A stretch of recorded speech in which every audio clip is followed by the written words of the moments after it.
სულ რამდენიმე წუთის წინ დასრულდა ბათუმის საქალაქო სასამართლოში ლუკა კურტანიძის აღკვეთი ღონისძიების საკითხის განხილვა. მოსამართლე ვიქტორ მეტრეელმა, ხო როგორც შენც უთხარი, მაყურებელს არ გაიზიარა ლუკა კურტანიძის საკმაოდ ვრცელი სიტყვიდან არც ერთი ფაქტი. მაყურებელს მინდა უთხრა, რომ დღეს კურტანიძემ სიტყვით გამოსვლისას რამდენჯერმე იკირა სასამართლოს ხტომის დარბაზში, მან ვერ შეიკავა ცრემლები, მაშინ როდესაც საუბრობდა მის მიღწევებზე. მან მოსამართლეს პირადად სთხოვა, მათ შორის პროკურორსაც, რომ არ არსებობდა მისი მიმალვის საფრთხე ყოველთვის იყო ქართული და ესეთი დასაბუთება პროკურატურის მხრიდან მისთვის იყო შეურაცხმყოფელი და ის საქართველოს იცავდა ყველგან, საქართველოს დროშას აფრიალებდა და ამიტომ უნდა გაეშვათ. მან ასევე ისაუბრა, როგორც შენც უთხარი მაყურებელს, იმაზე, რომ ხათუნა მიქაცაძე მისმა ყოფილმა მეუღლემ ქონება მოტყუებით გამოსძალა, რომ მისი სიბრიყვე გამოიყენა და რამდენიმე წლის განმავლობაში ცდილობდა ის მის მეუღლესთან შერიგებას, თუმცა უშედეგოდ. მან ასევე ისაუბრა იმ საკითხთან დაკავშირებით, რომ ქონების ნაწილი მან მართლაც გადააფორმა მის ეხლანდელ როგორც თავად ხტომაზე განაცხადა საცოლეზე, მეფარიშვილზე, თუმცა უკანვე გადმოიფორმა ის საჯარო რეესტრის მონაცემებით და აღსანიშნავია ერთი მნიშვნელოვანი დეტალი დღეს რამდენჯერმე გაიმეორა სასამართლოს ხტომაზე კურტანიძემ, რომ მას არ სურს პატიმრობა, მას საქართველოს ღირსება კიდევ დასაცავი აქვს, თუმცა ნაპოლეონი და სტალინიც კი იჯდა ციხეში და ლუკა კურტანიძის პატიმრობა პრობლემას არ წარმოადგენს.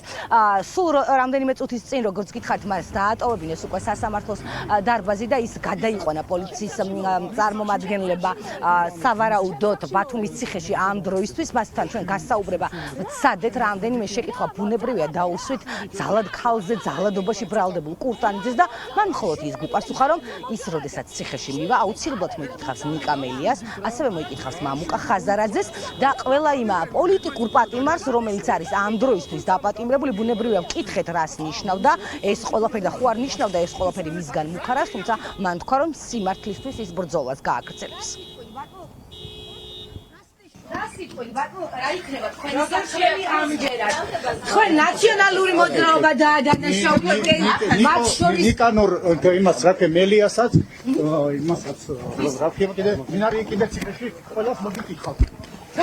რას ნიშნავს მართა?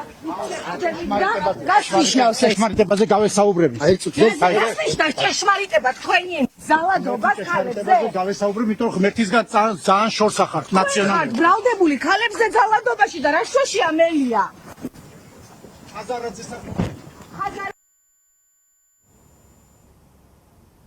დღეს ლუკა კურტანიძემ აღნიშნა, რომ მას პროვოკაცია მოუწყვეს, რომ მას არ უცემია ყოფილი ცოლი და არ იცის ეს დაზიანებები როგორ მიიღო. მან ხტომაზე ღიად და პირდაპირ განაცხადა, რომ ამ ყველაფრის უკან ნაციონალური მოძრაობის წარმომადგენლები დგანან, კონკრეტული გვარები დაასახელა. მან თქვა, რომ მისი ყოფილი მეუღლე ძალიან ახლო ურთიერთობაშია ცეზარ ჩოჩელთან და ყველა მიცის ჩოჩელის ნაციონალური წარსული და მისი მოქმედებები. მას ასევე დაასახელა დავით კირკიტაძე, ბადრი ბასიშვილი და ვანო მერაბიშვილი და თქვა, რომ სწორედ ამ ადამიანების და ნაციონალური მოძრაობის დავალება შეასრულა ხათუნა მიქაცაძემ, თუმცა კითხვაზე ეს როგორ გააკეთა, მათ შორის პროკურორის კითხვაზე, რატომ არ უშვებდა საკუთარ სახლში კურტანიძეს, პასუხი არ ჰქონდა და თქვა, რომ ის იყო ემოციური, შესაძლებელი ასე არ უნდა მოქცეოდა, თუმცა ამ წლების დაგროვილი ბოღმა და ამდენი წლის ცრემლი, რომელიც მას გააჩნდა, ვერ შეიკავა. პროკურატურას რაც შეეხება, დღეს პროკურორმა რამდენიმე სერიოზული დასაბუთება წარუდგინა სასამართლოს და თქვა, რომ პირველ რიგში არსებობს მისი მიმალვის საფრთხე, მისი პიროვნებიდან გამომდინარე მოწმეებზე ზემოქმედების საფრთხე და ასევე ხელახალი დანაშაულის ჩადენის საფრთხეც. პროვის ხასიათიდან გამომდინარე, იმ ინტენსივობიდან გამომდინარე, რასაც ახორციელებდა ბრალდებული ამხის განმავლობაში, რეალურად არსებობდა მის პიროვნებიდან გამომდინარე და სამის ფაქტობრივი გარემოებიდან გამომდინარე, არსებობდა ახალი დანაშაულის ჩადენის საფრთხე და სასამართლომაც გაიზიარა ყოველივე აღნიშნული და როგორც მოგახსენეთ, დააკმაყოფილა ჩვენი შრომდებლობა.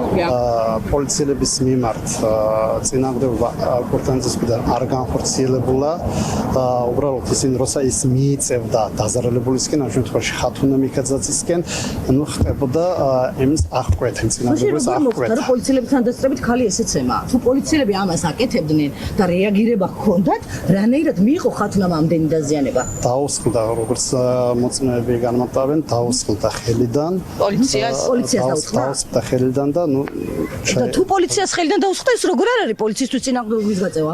არა, პოლიციის წინააღმდეგობის უშუალოდ პოლიციის მისამართით არ იყო პოლიციის წინააღმდეგ არ იყო მიმართული. შესაძლებელია თუ არა გამოძიების პროცესში კიდევ ბრალი დაუმძიმდებს აი ამ მოგეხსენებათ რომ საქმეზე გრძელდება გამოძიება და რა თქმა უნდა თუ გამოვლინდება ახალი გარემოებები, რა თქმა უნდა ყოველ ფაქტს მიეცემა სამართლებრივი შეფასება. როგორც უსმენთ პროკურატურა ბრალის დამძიმებას არ გამორიცხავს მე კიდევ ერთხელ ერთ დეტალს გეტყვით გარდა იმისა რაც დაასახელა ლუკა კურტანიძემ ნაციონალური მოძრაობის ლიდერები დღეს ტევ პირველიც არ გამორჩენია სასამართლო სხდომათა დარბაზში მყოფ ქალზე ძალადობაში ბრალდებულ კურტანიძეს და მან თქვა რომ ტევ პირველიც არის ერთგვარად ყველაფრის შემსრულებელი ხათუნა მიქაცაძეთან ასევე ახსენა რომ ბაია პატარაიას ციტირებას ვახდენ იმ ტექსტის რაც კურტანიძემ სასამართლოს მიმართა ბაია პატარაიას კანტორს და იმ არასამთავრობოების რომელიც სახელმწიფოს ჩხირივით აქვს ყელში გამოჩხერილი სწორედ ამ ჯგუფმა დადგა შოუ ტევ პირველში დამიდგა მეც და ამისთვის ვარ დღეს პატიმრობაში თუმცა ეს ყველაფერი როგორ მოხდა როდესაც ხათუნას არაერთი დაზიანება ძალიან მძიმე დაზიანება აქვს მიყენებული ასევე დამტვრეულია მისი მანქანა და ეს ყველაფერი პოლიციელების თვალწინ მოხდა მაშინ როდესაც ჯერ კიდევ 21 ივლისს ქალი წერდა გამომძიებელ ქობულეთის პოლიციის გამომძიებელ სალომე ცეცხლაძეს რომ მას ჭირდებოდა დახმარება რომ ის არ გამხდარიყო მოკლული ქალების რიცხვში არც ჩაწერილიყო კურტანიძის მხრიდან ამაზე რეაგირება არავის მოუხდენია და 27-ში მოხდა თავდასხმა სწორედ იმ ადგილზე იმ სახლში რომელიც ამ დროისთვის ოფიციალურად საჯარო რეესტრის მონაცემებით ხათუნა მიქაცაძეს ეკუთვნის როგორც გითხარით უკვე გუშინვე მოახერხა ლუკა კურტანიძემ ნაწილი დაიბრუნა ის ამბობს რომ დავას გააგრძელებს ქონებასთან დაკავშირებით რაც შეეხება შემდეგ სასამართლოს ხდომას 17 სექტემბერს არის შემდეგი წინამოსამზადებელი სასამართლოს ხდომა მანამდე კი ქალზე ძალადობაში ბრალდებული ლუკა კურტანიძე წინასწარ პატიმრობაში იქნება